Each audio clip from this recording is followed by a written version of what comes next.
Assalamualaikum warahmatullahi wabarakatuh. Saya Putri Nihayati dengan NIM 2164085. Di sini saya akan membahas tentang karakteristik perkembangan siswa sekolah dasar dalam sebuah kajian literatur. Yang pertama, pendahuluan. Pendidikan merupakan hal yang harus didapatkan oleh setiap individu. Pendidikan dapat diperoleh baik melalui jalur formal maupun jalur non-formal. Salah satu cara formal yang biasa digunakan oleh individu untuk mendapatkan pendidikan adalah melalui pendidikan sekolah. Nah, pendidikan sekolah ini merupakan pendidikan yang ditempuh oleh individu pada proses kegiatan di sekolah yang dikelola secara sistematis, teratur, dan bertingkat melalui ketentuan-ketentuan yang ketat dan jelas yang dimulai dari taman kanak-kanak hingga pendidikan pada perguruan tinggi yang termasuk tingkatan sekolah dasar. Pendidikan sekolah dasar ini memiliki tujuan besar yang berguna bagi negara dan siswa itu sendiri. Pendidikan di sekolah dasar bertujuan sebagai landasan utama dalam membangun pengetahuan, kecerdasan, serta kepribadian agar siswa dapat hidup mandiri dan dapat melanjutkan pendidikannya pada level yang lebih tinggi, sehingga diharapkan terbentuklah siswa yang memiliki budi pekerti yang baik. Metode penelitian. Penelitian ini merupakan penelitian studi literatur yang mengkaji sebanyak 25 jurnal yang berhubungan dengan karakteristik perkembangan siswa sekolah dasar. Pengkajian tersebut dijadikan sebagai referensi untuk menemukan karakteristik perkembangan siswa sekolah dasar dan menemukan cara melaksanakan pembelajaran yang sesuai dengan karakteristik perkembangan siswa sekolah dasar. Hasil dan pembahasan. Ada beberapa karakteristik perkembangan anak usia sekolah dasar yang harus diketahui oleh guru agar dapat mengembangkan pembelajaran sesuai dengan kebutuhan siswa sekolah dasar. Siswa sekolah dasar merupakan anak yang sering mengalami perubahan drastis dari segi fisik maupun dari segi mental. Pada umumnya anak usia sekolah dasar memiliki rentang umur antara 6-12 tahun. Maka ada berbagai bentuk perkembangan yang terjadi. Namun, ada 3 perkembangan utama yang dibahas pada artikel ini, yaitu perkembangan fisik, perkembangan kognitif, dan perkembangan psikososial. Ada 3 perkembangan utama, yakni perkembangan fisik, perkembangan kognitif, dan perkembangan psikososial. Yang pertama adalah perkembangan fisik siswa sekolah dasar. Perkembangan fisik sekolah dasar dapat meliputi proses pertumbuhan biologis seperti pertumbuhan tulang, otot, dan otak. Usia anak 10 tahun, tinggi dan berat badannya akan mengalami pertumbuhan lebih kurang sebesar 3,5 kg, baik itu anak perempuan maupun anak laki-laki. Namun, setelah anak mengalami masa remaja dengan kiraan dimulai pada usia 12-13 tahun, anak perempuan akan lebih berkembang cepat daripada anak laki-laki. Ada beberapa poin yang harus diketahui oleh guru mengenai perkembangan fisik siswa, bahwa siswa sekolah dasar yang baru masuk kelas 1 merupakan anak yang berada dalam masa peralihan pertumbuhan cepat masa anak-anak awal ke masa pertumbuhan yang sedikit lebih lambat. Oleh sebab itu, perkembangan fisik anak siswa kelas 1 tidak secepat pertumbuhan ketika pada masa taman kanak-kanak.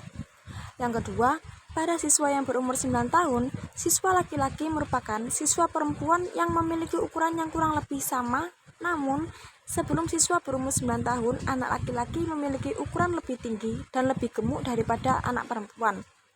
Yang ketiga, siswa perempuan akan mengalami lonjakan pertumbuhan pada akhir kelas 4 yang dapat dilihat dari lengan dan kaki yang lebih berisi. Kemudian, siswa perempuan akan memiliki postur yang lebih tinggi, badan yang lebih berat, dan kekuatan yang lebih kuat daripada siswa laki-laki pada akhir kelas 5. Hal ini dikarenakan siswa laki-laki akan mengalami lonjakan pertumbuhan pada usia lebih kurang 11 tahun. Yang kelima, pada awal kelas 6, siswa perempuan akan mengalami fase klimaks tertinggi proses pertumbuhan. Pada masa ini, rentang usia 12-13 tahun, siswa akan mengalami masa pubertas yang ditandai dengan terjadinya menstruasi. Untuk siswa laki-laki akan mengalami masa pubertas dengan rentang umur 13-16 tahun dengan ditandai terjadinya proses ejakulasi. Yang terakhir adalah masa pubertas, merupakan masa dimulainya perkembangan fisik seorang remaja. Pada masa ini, siswa yang mengalami masa pubertas akan mengalami perubahan fisiologis yang mampu bereproduksi. Pada umumnya, setiap individu akan mengalami urutan masa pubertas yang sama, namun memiliki rentang waktu dan proses yang berbeda-beda. Pada kenyataannya, masa pubertas siswa perempuan lebih cepat sekitar 1,5-2 tahun daripada siswa laki-laki. Maka, dengan ini dapat disimpulkan bahwa meskipun siswa memiliki usia yang sama, maka akan memiliki masa pubertas yang berbeda-beda. Yang kedua, perkembangan kognitif siswa sekolah dasar. Perkembangan kognitif siswa sekolah dasar dapat meliputi perubahan yang terjadi dalam pola pikir siswa sekolah dasar. Ahli kognitif Piaget menyatakan bahwa ada 4 fase kognitif yang dialami oleh manusia, yaitu fase sensomotorik, yakni fase ini berada pada rentang 0-2 tahun. Pada fase ini, bayi yang baru lahir dengan sejumlah refleks bawaan yang mendorong untuk mengeksplorasi dunianya. Yang kedua, fase praoperasional, yaitu fase ini berada pada rentang 2-7 tahun. Pada fase ini, siswa belajar untuk dapat merepresentasikan dan menggunakan objek melalui kata-kata maupun gambar sesuatu. Yang ketiga, fase operasional konkret. Fase ini berada pada rentang usia 7-11 tahun. Pada fase ini, siswa sudah dapat menggunakan logika. Tahapan ini siswa belajar untuk dapat memahami sesuatu secara logis menggunakan bantuan benda konkret. Pada fase inilah siswa sekolah dasar berada, sehingga diperlukan proses pembelajaran dengan pengelogikaan melalui benda-benda konkret. Yang terakhir adalah fase operasional formal. Fase ini berada pada rentang usia 12-15 tahun.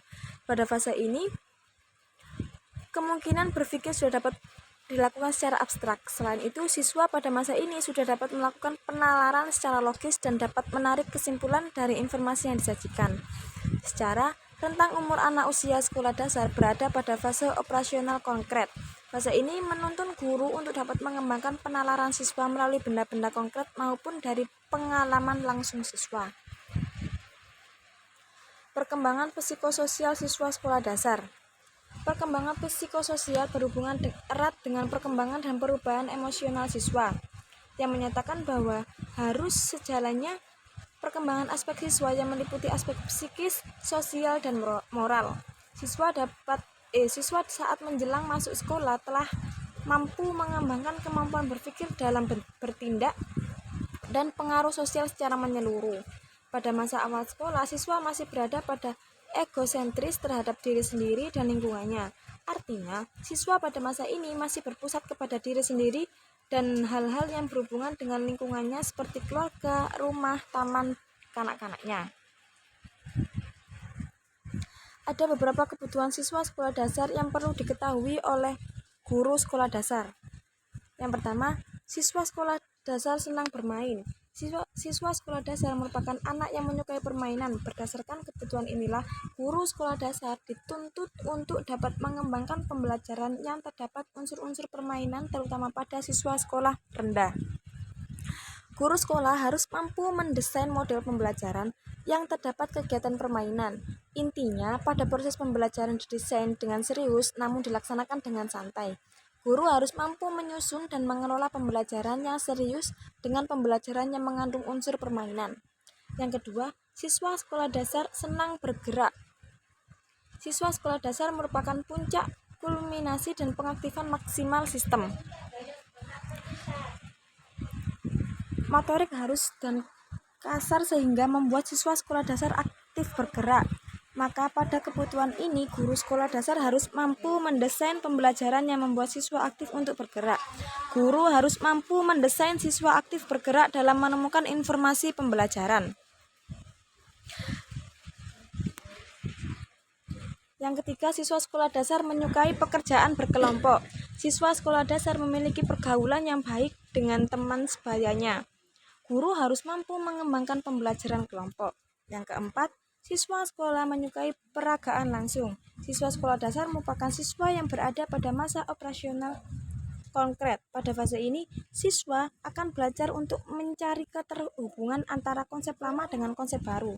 Bagi siswa sekolah dasar, penjelasan yang diberikan oleh guru akan lebih mudah dipahami dibandingkan dengan siswa melaksanakannya sendiri. Oleh sebab itu, guru dituntut untuk dapat mendesain pembelajaran yang bersifat konkret dan berhubungan dengan pengalaman nyata siswa. Dengan guru memahami karakteristik siswa sekolah dasar dan kebutuhan siswa sekolah dasar, diharapkan agar mampu untuk mengembangkan pembelajaran sesuai proses pembelajarannya sesuai dengan karakteristik siswa. Sekolah dasar akan mampu meningkatkan kualitas pembelajaran yang berdampak kepada pencapaian tujuan pembelajaran. Nah, oleh sebab itu, diharapkan guru untuk dapat memahami karakteristik siswa sekolah dasar dalam mengembangkan pembelajaran.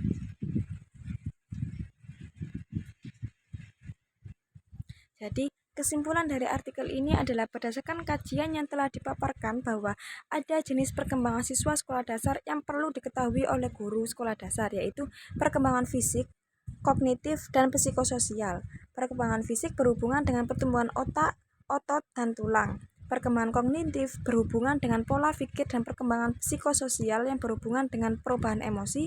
Implementasi siswa dasar dapat dilihat dari ketiga perkembangan tersebut melahirkan kebutuhan siswa berupa siswa sekolah dasar senang bermain, siswa sekolah dasar senang bergerak, dan siswa sekolah dasar menyukai pekerjaan berkelompok, dan siswa sekolah menyukai peragaan langsung. Kebutuhan-kebutuhan inilah yang menjadi landasan guru sekolah dasar dalam mengembangkan pembelajaran agar dapat menciptakan pembelajaran yang berkualitas.